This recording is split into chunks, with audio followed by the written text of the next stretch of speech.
فەرموو سعدی جان ئیشەکەت چییە؟ نابی بەتەنێ بین؟ یعنی بەس بە ئیشەم یەکتریمان بوێ؟ یعنی ئاوا خۆشت دەوێ؟ چیا؟ گومانە خۆشەویستێکم دەکەی؟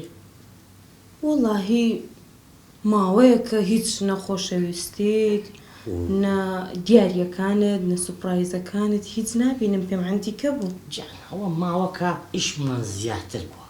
ئەگەر نە ئەمن لە ژیانمدا قەت ڕۆژێک شتێکی خراپم بەرامبەرت کردیە؟ ناوەڵا. یعنی قەت زانیتت شتێکی غەڵەت بەرامبەرت بکەم؟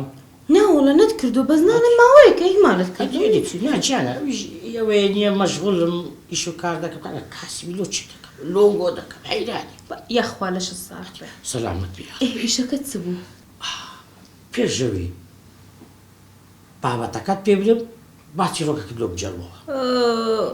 دیسان چیرۆکەکانیشی هیچی پەیوەندی بە هیچیەوە نییە. حەیرانی مەتبەعەکان داوای من لێ دەکەن نیا و چیرۆکانە بیان دەمێ و بیکەنە کتاب. ئەو چیرۆکانی من کاریگەری هەیە لەسەر کۆمەڵگای. دەفەرموو. لەسەر تۆ هەتا ئێستا کاریگەری نەبووە؟ غەدر مەکە. ئەو غەدر ئەوە غەزرە. با دەست بە چیرۆکەی بکەم. دەیفەرموو. کابرایەکە بوو. ئەو کابرای خێزانێکی هەبوو لە چاوی خۆی خۆشتر دەویست. باور بکە کاتێک کە دەچووە دەرێ دێت دڵی هەر لای خێزانەکەی بوو. عائیلەیەکی جوانیان پێکەوە نابوو.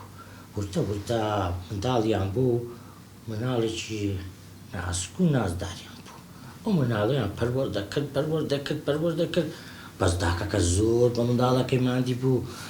هەم مناڵەکەی پەروەردە دەکرد و هەموو ئیش و کاری ماڵێشی دەکرد و مێردەکەی خۆی خۆش دەویست و گرنگی پێدەدا. ئەو پیاوە هەر بیری دەکردەوە خوایە ئەو ژنە باشەی بەنسیب بووە چۆن پاداشتی بداتەوە. ئیتر گوڵی بۆ دەهێنا، ئیتر دەیبردە شوێنی خۆش، دەیبردە گەشت و گوزار، دەیبردە تورکیای دەرێ وڵات ناو کوردستان هەموو شوێنێکی ئەو وڵاتێکە خۆش بووە دەیبرد. بیری کردەوە گوتی ئەمن هەر ئەو شتانم دەکەم هەمی دووبارەیە بۆ ئەمن ئیبداعێک نەکەم داهێنانەک نەکەم بۆی نییە گەورەترین سوپایزی پێشکەش بکەم. بیری کردەوە وایە چ بکەم؟ گوتی کاکە ئەم بەتەنی ناتوانم ئەو بڕیاری بدەم و ئەو شتە گرنگەی ببینمەوە کە شایەنی ژنەکەم بێ چووەکەم پیاوەکی عاقڵ پیاوەکی پیاوانە زانا و دانا. خەڵک پرس و ڕایان بەس بە زانا و دانایە بوو. وەڵا چوو لەکنی دانیشت گوتی ئەرێ کاچی من ئەرێ کابرای زانا و دانا لە بۆ ئیشەکی هاتیمە. ئەوش گوتی فەرموو ئەمرکە.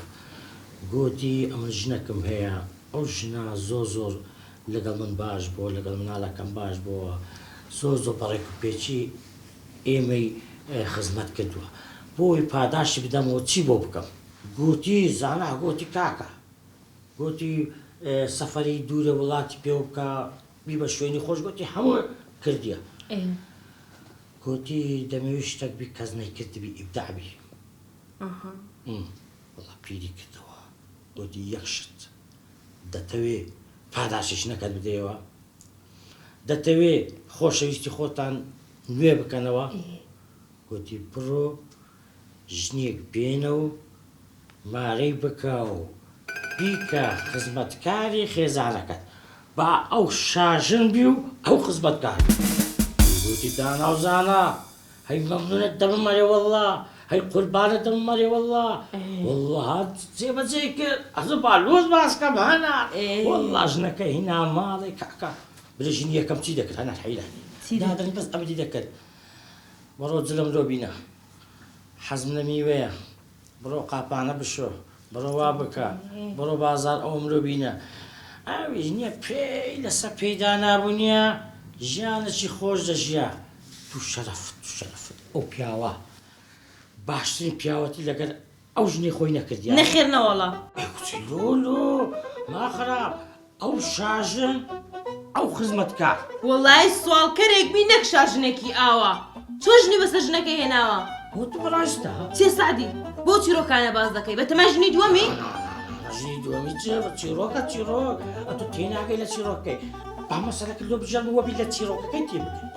نایهەوێ چیا بەتەمەژنی دووەمی تەلەفۆن بۆ کاکەم بکەم لە چیرۆکە تو تێناگەی کاکە جایکی ئەو مەسەلە لۆ دەژێڕنەوە زیاتر تێدەگەی. نانە پێویست ناکە ئێستا بۆچی من تێنا ئێرە وڵا گوتم چیرۆکە لۆ بژێڕنەوە نابێت چیرۆکە لۆ بژێرتەوە هیچ پیاوەک نەبووە چیرۆکی لە بۆ ژنەکەی بجێرتەوە نەبووە. وی بسم الله بە قورعان سعدی شێت